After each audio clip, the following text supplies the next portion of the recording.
Today I'm going to show you how I painted this painting alla prima of an old man with beard. And this is a shot of the finished painting. And this is how we start. First of all, here I'm starting with my drawing, simply with a little bit of color, thinned down with turpentine or mineral spirits, depends what you use. This is how I usually start my paintings when I like to paint for myself. This is no commission work, this is just a little study I do for myself. And this is how I like to draw my paintings. Of course, you could do a pencil drawing before, or measure it out with a proportional divider or a ruler, or just to take good measurements. But in this case, I just started with simple paint and paint thinner.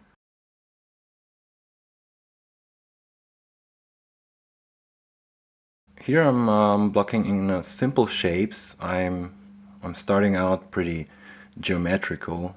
I don't care about curves. I don't care about details. This is just the big masses I'm blocking in. And as you see, I'm drawing with a mixture of blue and red, kind of a purple color for my drawing. And usually I start with burnt umber, but in this case the whole painting is going to be a little bit towards a cooler color, more bluish, and so I decided to make my drawing with some kind of blue purple color.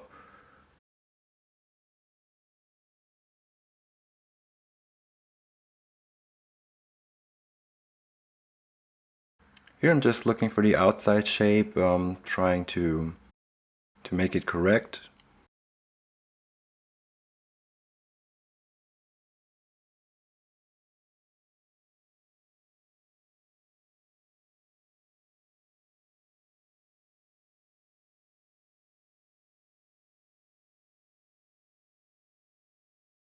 Even though if there is no details at all at this moment, I try to be pretty precise with the drawing anyway.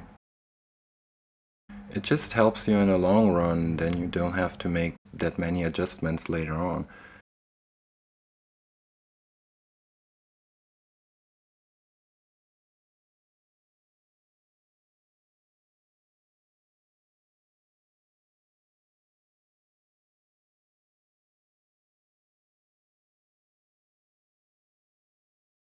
Here I look for the beard.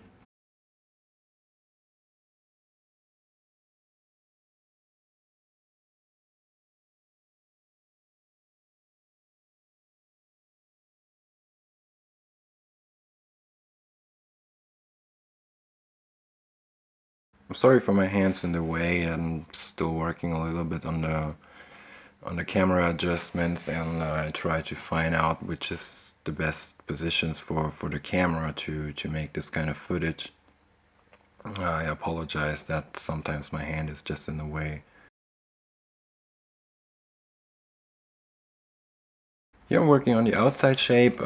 Still just try to focus just on proportions, nothing else. There's no hair or anything. I'm just looking for the outside shape and try to have the good measures for my drawing.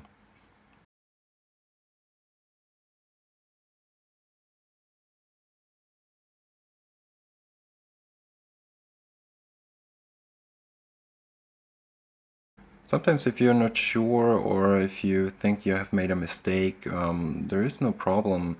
And you can just simply wipe it off, correct your color, push it one way around or the other. It doesn't matter.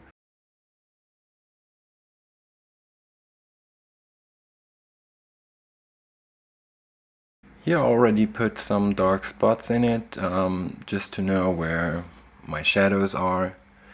And this is going to help you with your drawing, so afterwards you can visualize better where your lights and your shadows are.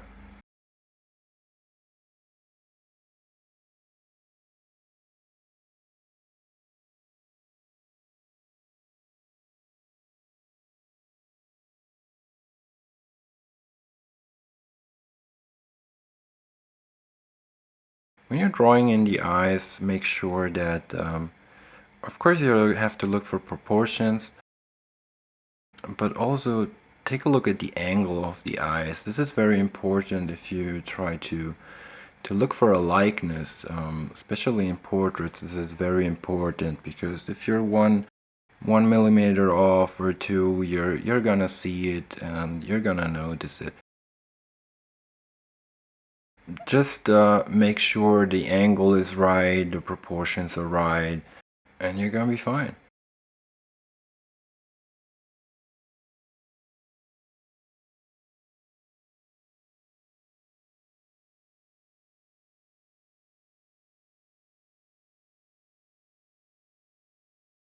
Sometimes you don't even have to be that precise with a underdrawing.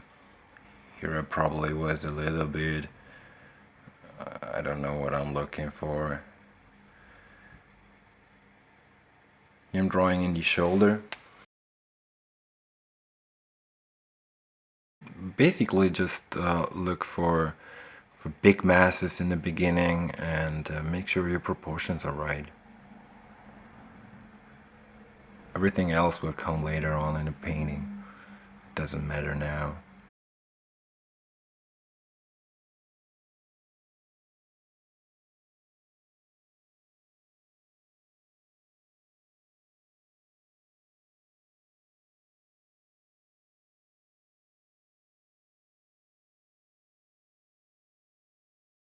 Sometimes when I work for myself, this is probably the stage of the painting where I enjoy it the most, when I can draw it in and start to see if everything is on the right spot.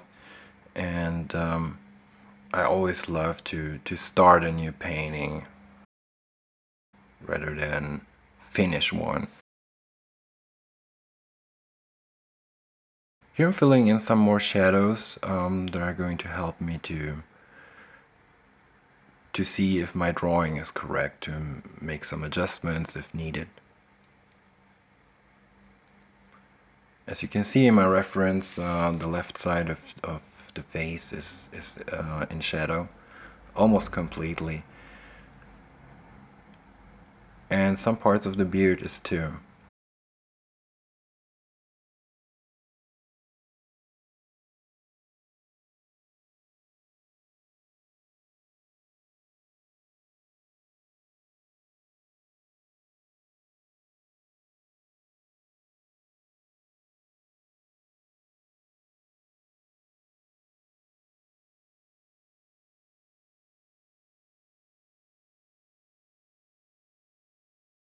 Once you're happy with your drawing, I usually start always dark to light with my colors. So I already have established my light part and my shadow part in my painting. And once I have done that, I always do the darkest spot where I can see.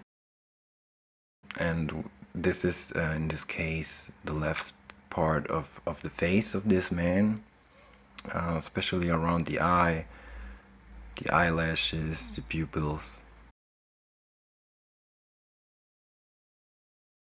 This is what it's usually called, the darkest darks in your painting, and I think it's important to establish them as soon as possible.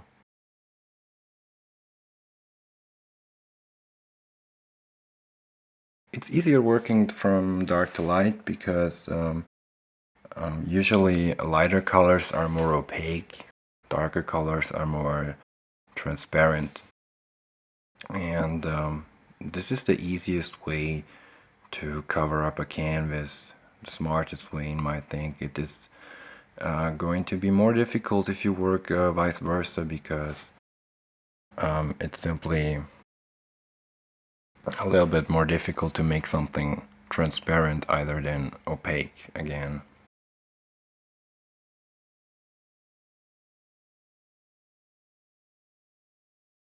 For the flesh tones in my palette, I used the Zorn palette. It consists of titanium white. Usually in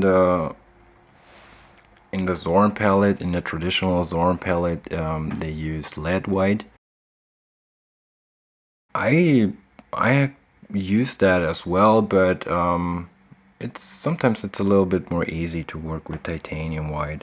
It's a little bit more opaque. You should use it with more care, but it is possible to achieve the same results. The traditional Zorn palette consists of lead white, vermilion red, yellow ochre, and ivory black. You don't need actually more colors for that. Later on, I will add some blue and another kind of yellow to make the shirt and some parts of the background. But for the flash tones, I usually use just the Zorn palette. I find it a very versatile palette and very, very good for flash tones. Before I used a normal palette consisting of ultramarine blue, burnt umber, yellow, and red and white. Depends on the purpose, depends on what you paint, but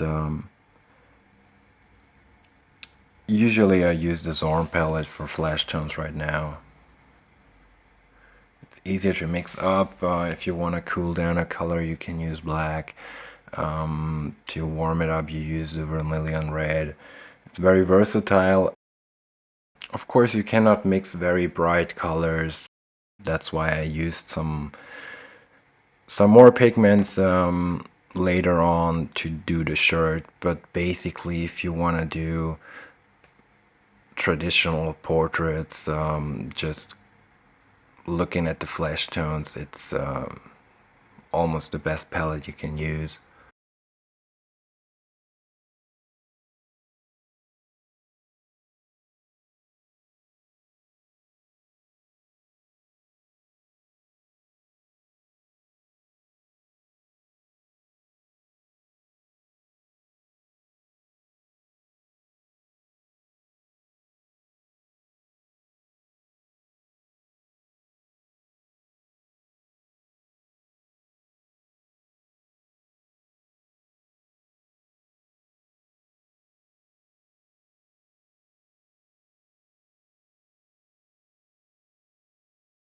Here I'm blocking in some of part of the dark side of the hair.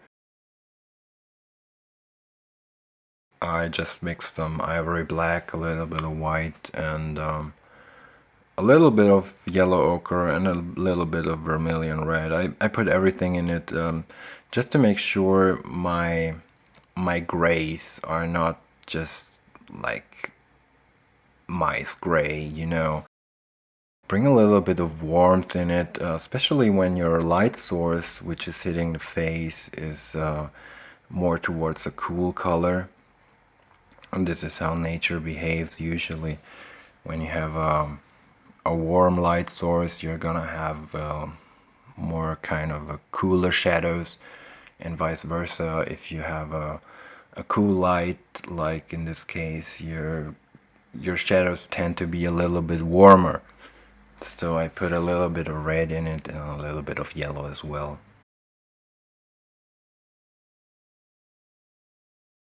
If you're just gonna use ivory, black and white, you're basically gonna have a gray that tends pretty much to the blue side. This is because of the ivory black pigment that is very bluish.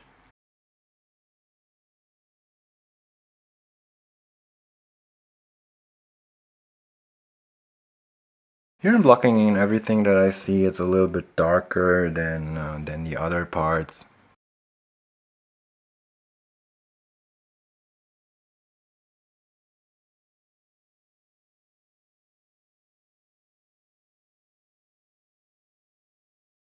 When you're working from a photograph, always be aware that your darks are gonna be darker than nature and your lights are gonna be lighter than in nature.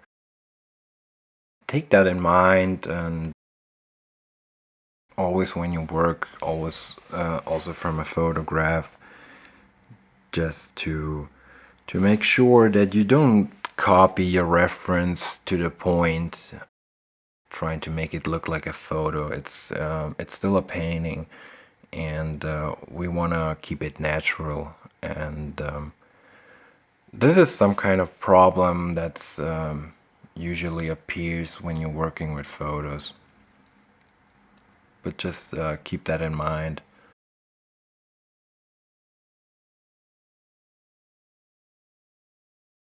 Here I'm working a little bit on the shadow side of the face. It's still a pretty dark color. I added a little bit more of red into my mixture.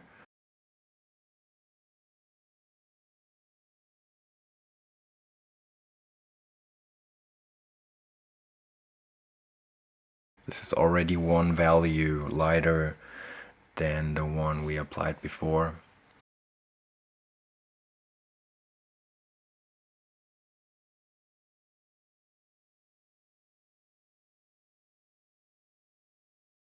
What is important in this stage is that you work pretty much on your values. Don't look at the color straight away and try to match the exact color that you want to have in the end.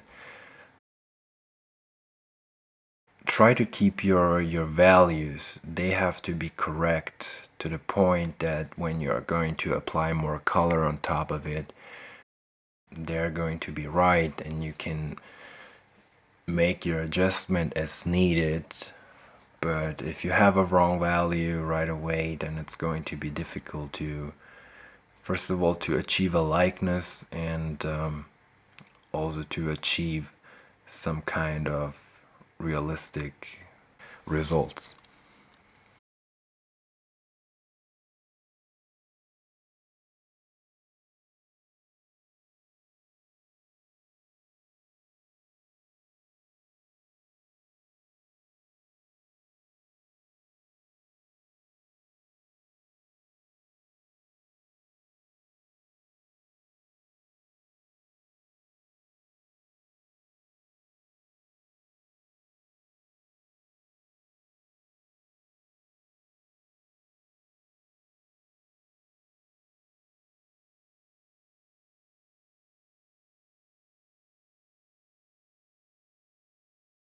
Now I added some more red and some more yellow ochre to my mixture, and painting some reflected light on the shadow side of the face.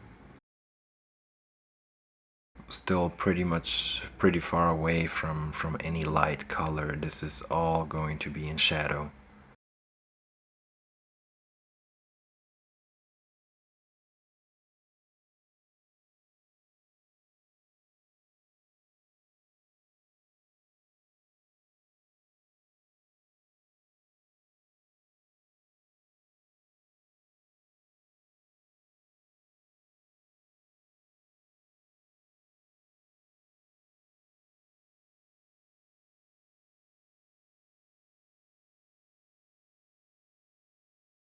Here we skipped a little bit. I think my camera went off.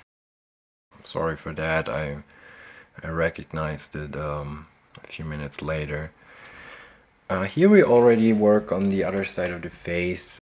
Still working on some midtones right now. Reddish midtones.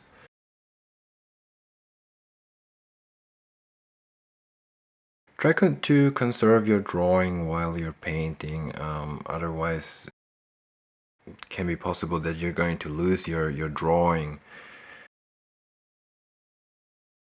If there is some information that you need in your painting, then just repaint them in. Just redraw them if you need them.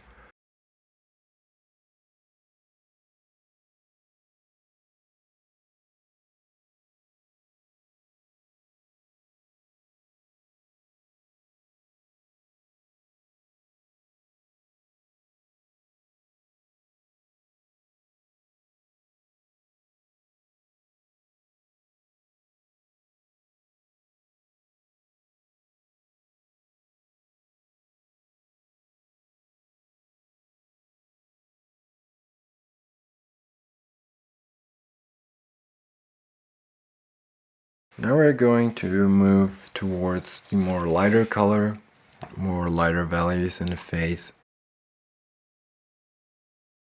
I'm still not working on the hair or the beard or the shirt yet. When I do portraits, I always like to have my face established well, and from there I take decisions, and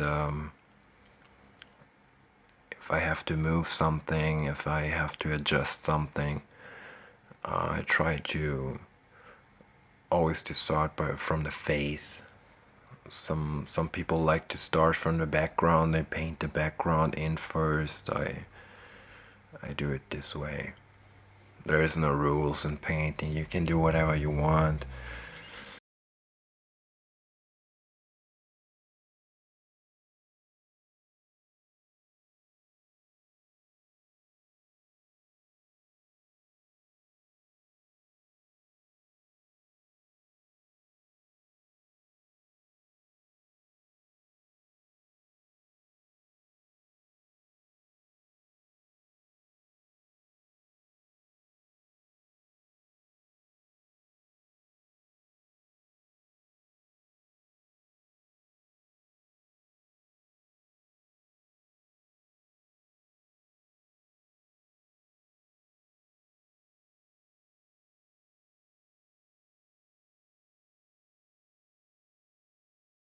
I usually like to make my portraits, or it doesn't matter what I paint, but I like to use bigger brushes, especially in the beginning.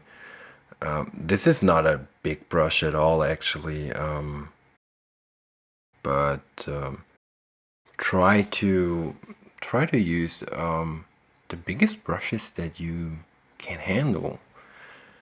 It's going to be easier and faster to block in the beginning stages. And later on, if you have to adjust something or paint little more smaller areas, then you can move to a smaller paintbrush.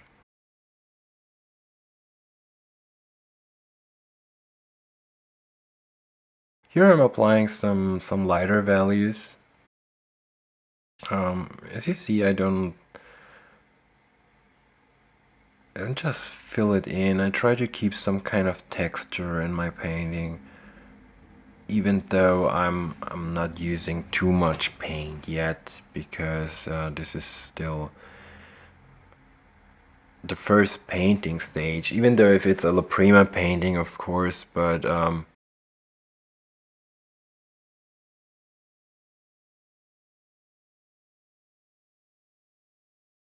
always try to keep some little bit of texture in your painting.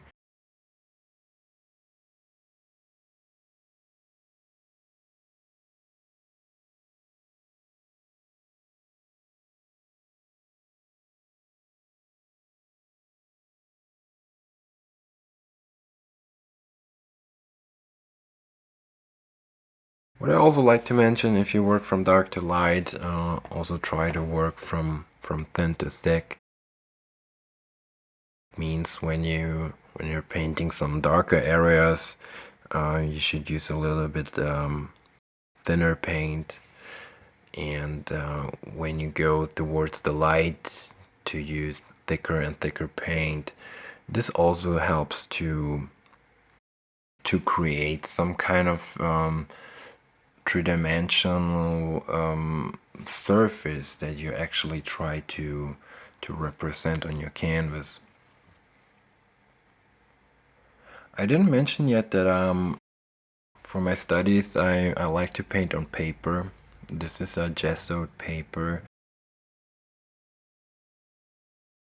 I do it first of all for some kind of space issues. I cannot work all my studies and do them on canvas because I would have no place to store all that stuff. But paper is a very good surface if you want to paint on. Make sure it's a good paper, it's not too thin, and before you paint on it, especially with oils, you have to to give it a coat of gesso or acrylic paint, just to make sure that your paper is not going to absorb all the oil. It's not going to create a good painting surface.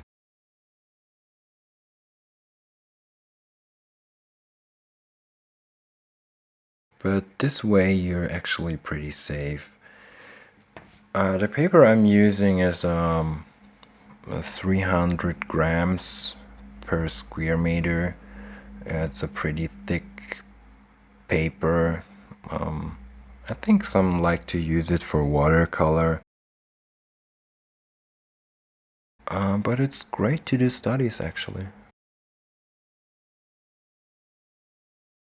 Just make sure you treat the surface first, and then you just can go over with oils. It's no problem.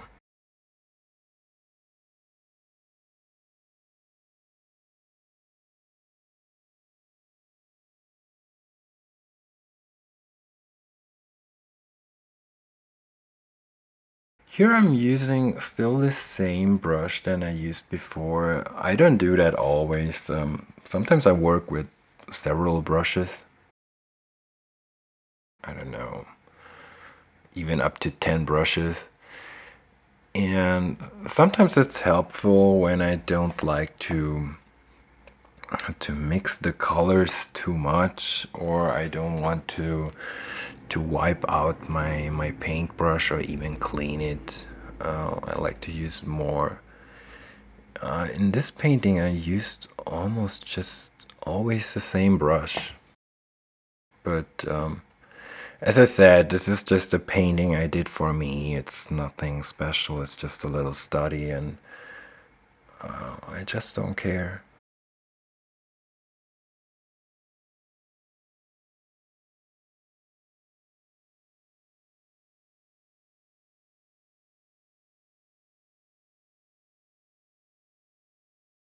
When you're painting lights or shadows, it doesn't matter. As I mentioned before, when you're working from a photograph and you see in your reference that your shadow is actually pitch black, then try to avoid to paint it pitch black, because this is not how nature looks like. And if you're going to take a look at a photo and you look at the lights, they tend to be sometimes just pure white. But if you look at nature, light doesn't behave like that. It doesn't look like that. Try to avoid really, really white. Always, when you see something white, first of all, take a better look at it. It's probably not super white. It's always a little bit of tint in it, and especially if you're working from photos, try to avoid that. It's going to make your painting look more realistic. And here we skipped some other few minutes. I guess my camera went off again. But here I have almost the whole face established. I painted in the hair. And as you see, is if you would go close, it wouldn't look like hair. I just try to make some kind of texture, and later on I will adjust it as needed. But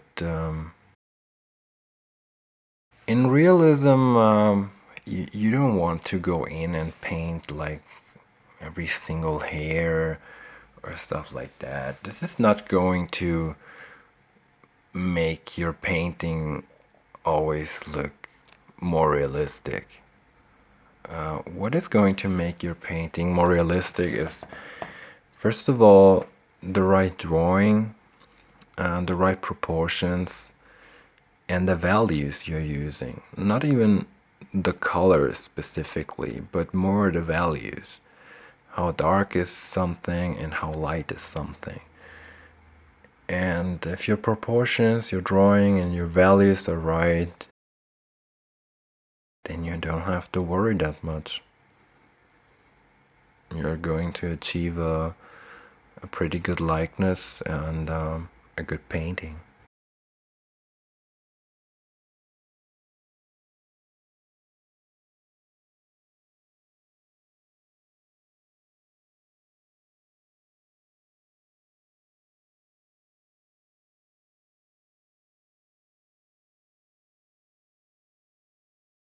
Here I'm working a little bit on the darks again. When you have established all your major values, your darks, your midtones, your lights, then go back and take a look. Probably you will have to adjust some parts. Maybe something is not dark enough, maybe you missed a spot, maybe your value is not the right, but this is the right time to take a look at it, make adjustments if you need.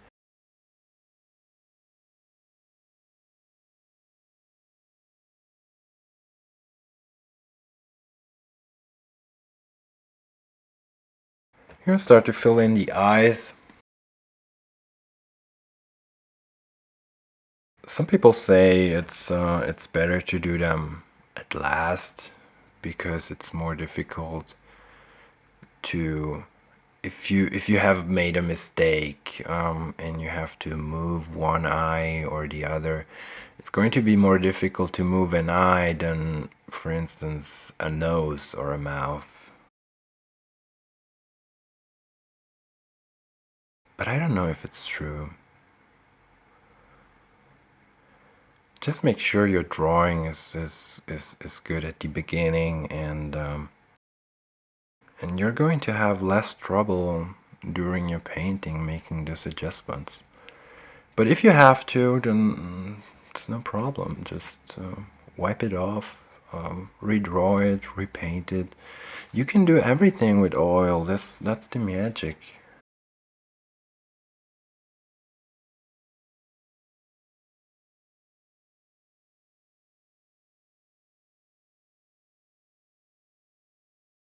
You can paint over it, you can let it dry and then paint over it.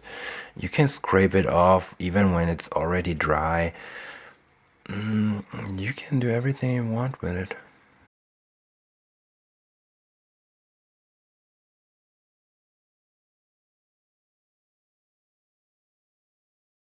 I think I switched brush now. Looking at the footage now, I look pretty precise what I'm doing there, but I don't know.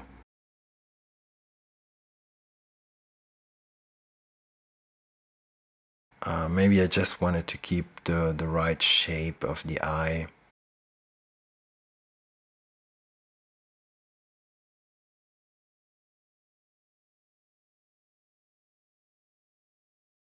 Adjusting the some half tones. Especially in the eye, you have a very high variety of values. There is some really dark spots and a lot of midtones, and oftentimes also highlights like a reflection on the pupil.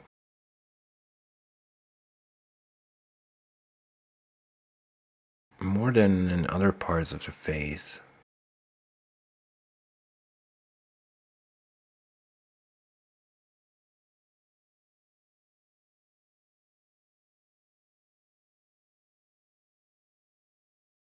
What I have learned during my painting career is that before I tended to make like the holes of the nose, I like to do them black. But I started to realize that it looks really awkward when you look at it. It doesn't look natural at all. And if you look at somebody's face and you see the holes of the nose, then you're going to notice they're actually not black at all. They tend to be more like a dark red. it's the same for the ears, and it's the same for all parts of shadow that you actually see.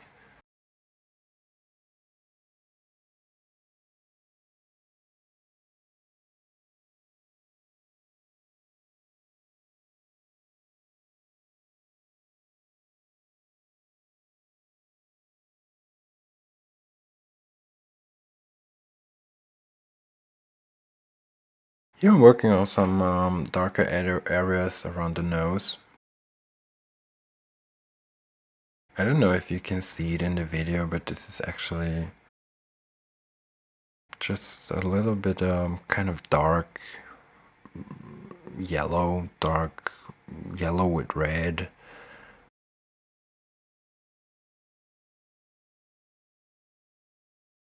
And this is the versatility of the Zorn palette, because you don't have to deal with that many colors, and it's just very simple to make adjustments.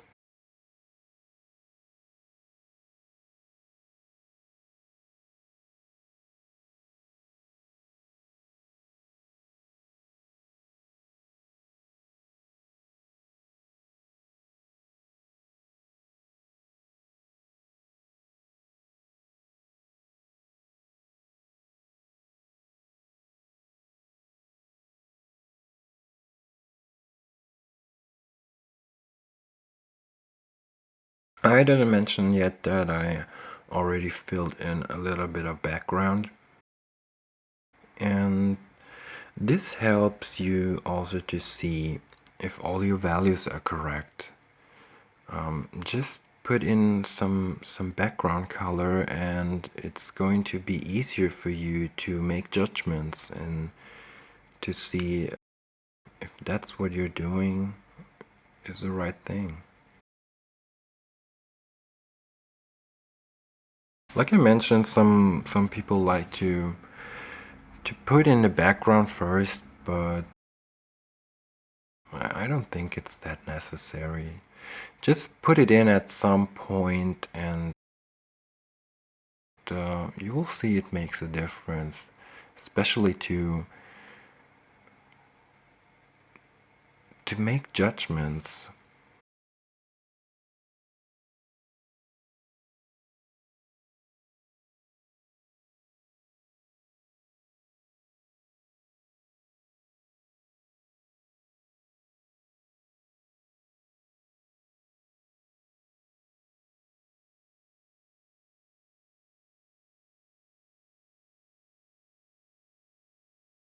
Here, as you see, I'm adding some reflected light on the shadow side of the face.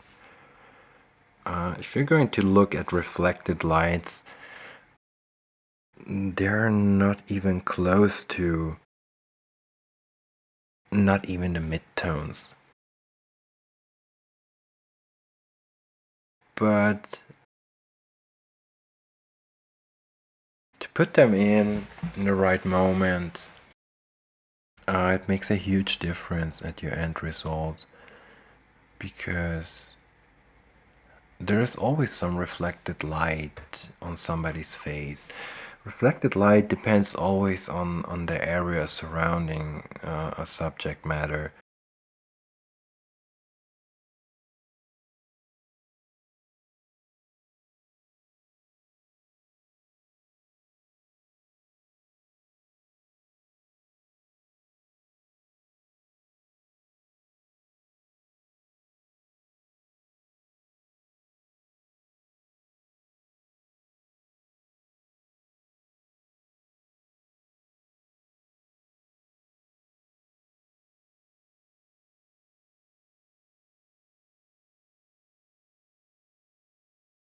Here I'm adding some more specific highlights on the face.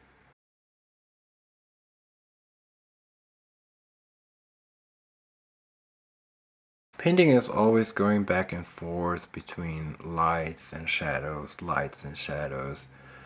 If you painted something in, and you always have to to see it in relationship to all the colors around it, and then make a judgment and say, okay, this is the right value, or no, this needs to be lighter or darker. That's why it is pretty important to block in all your colors. Just fill up your canvas and then take judgments and take a look at your painting and say, okay, this needs to be that, this needs to be that. Some parts will need to be more warm, some others needs to be more cool, some needs to be more dark, some other needs to be more light.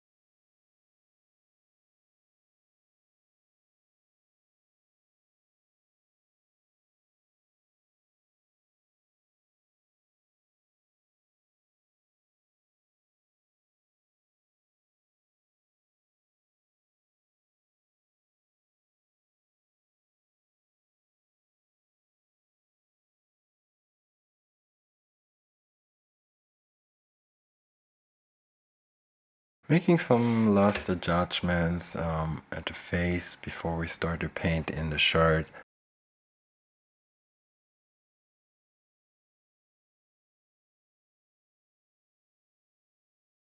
What I'm doing here is just softening some edges. I try to not to blend too much when I paint. Actually, what I do is not like blending colors in each other. I always try to put the right color in the right spot. And if you have to make a transition, then just mix a color in between and put it in. Sometimes you will need some softer edges, and then you can soften them out. But it's not the same as blending two colors in each other to create another one. Try to avoid that.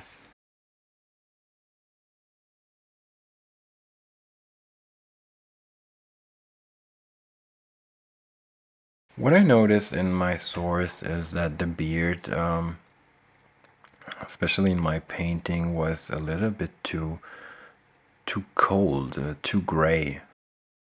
I would say a little bit too blue.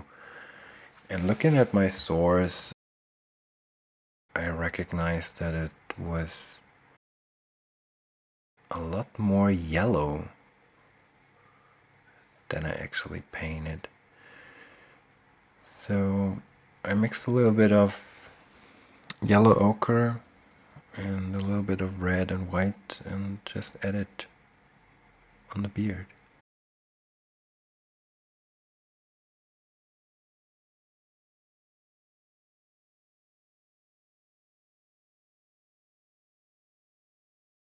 Coming back to the edges, what I was talking about before, edges is a pretty important aspect when it comes to painting, not just portraits, but overall.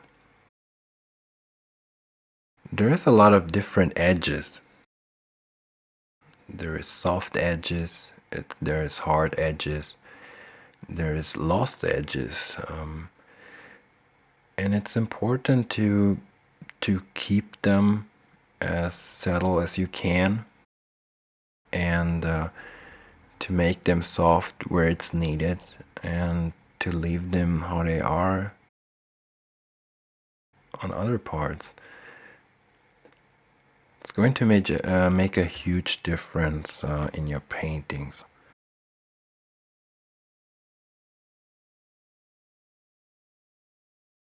Especially if I make an example, if you're painting hair, the hairline is, in the most cases, it's going to be a very soft edge because it depends on the surface texture that you try to paint. If you're painting a table, it's different to painting hair. If you're going to paint a table, of course you're gonna need some hard edges, because that's how a table look like. But hair is a very soft surface, and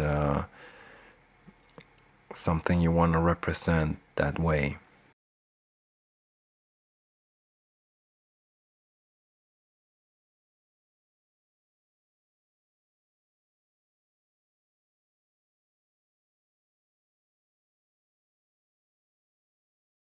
From the beginning stages where we worked on very large masses and just blocking in basic shapes, at this stage you try to be a little bit more precise. You're going to find smaller and smaller shapes and work on them. But this is the right moment to do it. Before we didn't think about any details, any small shapes. In the beginning stages, always think about generic stuff, big shapes, big shadow parts and big lights parts, and everything else is going to come later.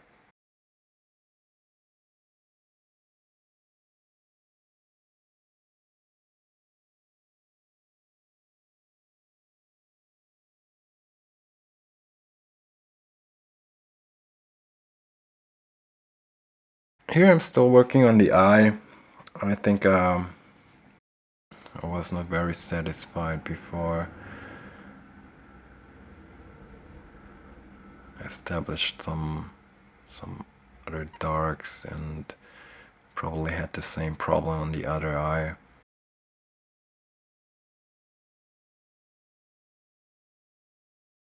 But that's the nice part when it comes to oil paint. You can always go back, you can push your paint around, you can paint over it, you can make adjustments anytime.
And this is the last part of the painting.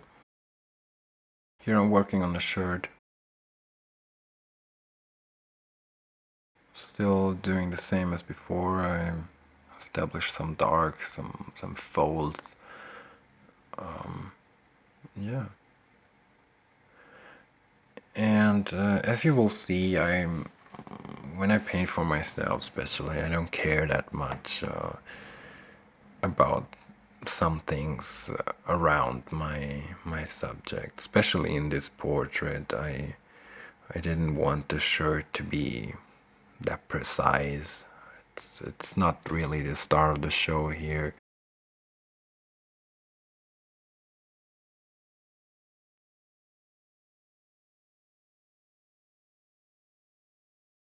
Of course, if you want to do it, you can do what you want. You can work details in it, but always make sure that they don't have more details or be precise more than the actually subject matter itself, which is the face in this case. like in every portrait.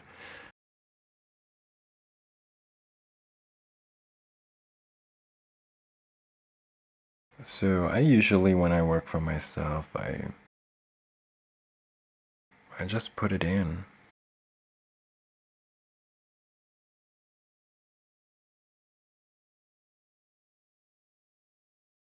As you see here, I'm using some blue on my palette. You can see it on the left side, and this is the only point where I used another color to my palette.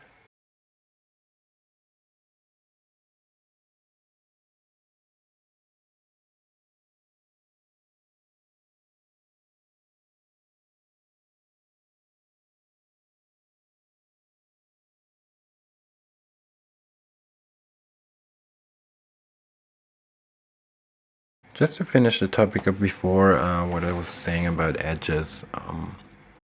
You usually see some soft edges in some parts of the background, of course. As you see here, when I'm painting in the shirt, this is more in the background, and I try to make it softer. The other part is when you paint some parts that are closer to the viewer, like the nose or whatever you paint that it's closer, you want it to define it more. But everything that's more far away, try to make it softer.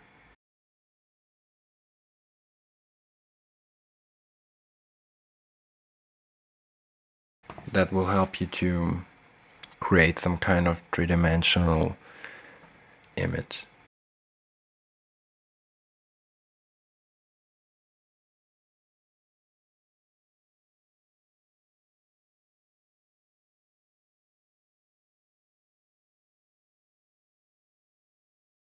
As you see here, I'm using a bigger brush now because, like I said, I don't care that much. It's just a shirt. I want to fill it in roughly. Want to work fast, and there is no need to take a fine detail brush for that.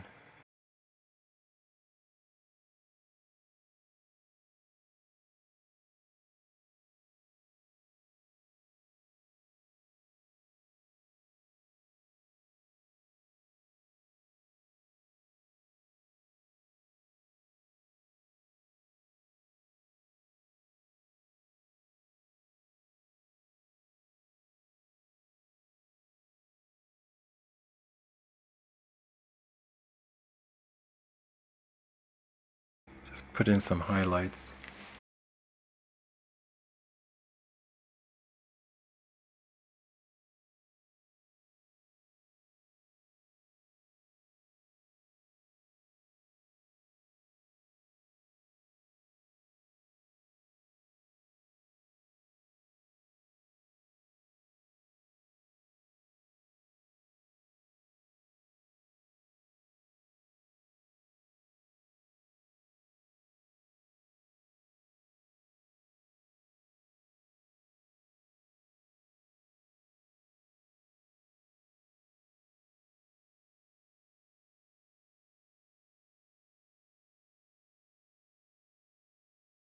Alright, I put out a smaller brush now.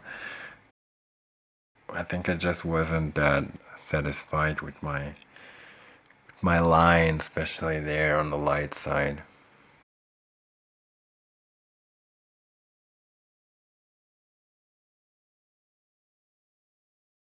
Just make some final adjustments, and we're coming towards the end.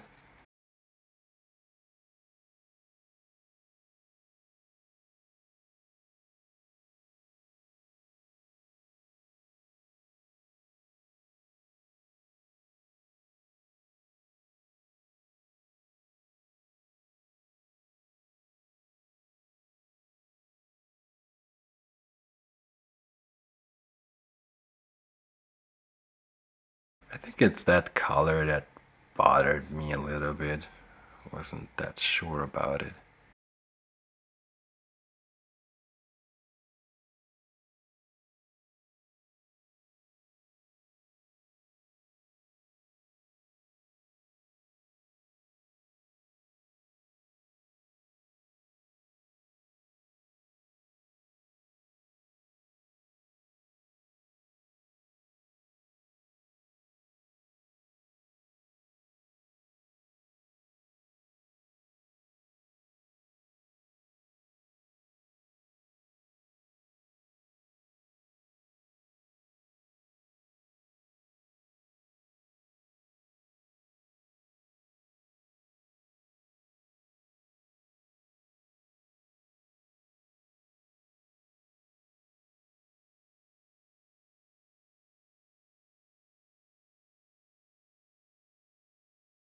I hope you liked this video so far. I hope I could show you how my working process is looking like when I paint, and I hope to make some other videos soon. Just to have to make sure that my camera angle is right. I try to I'm fighting a little bit with that kind of camera, but I try to make better and better videos, and I hope you appreciate it.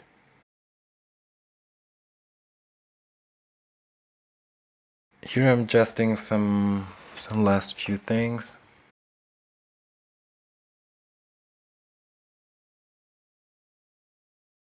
If you like to see what I paint, you can check me out on Instagram. My name is Diego Manigrasso. You can follow me also on my Facebook page at Diego Manigrasso Fine Art. And if you like this video, please subscribe to my channel. That will help me to create more videos like that and to show you more of my work.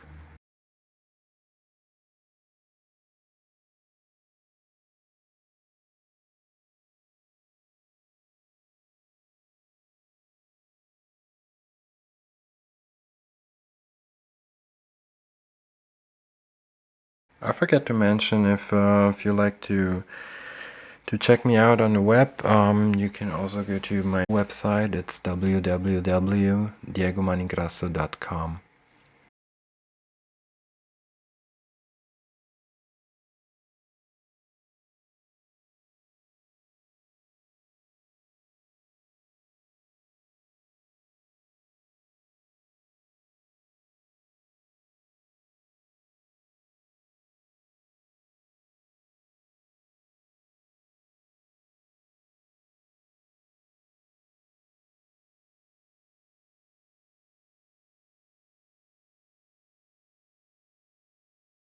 It's difficult to stop at the right moment when you're painting something, but that's a crucial point, because you have to know when to stop.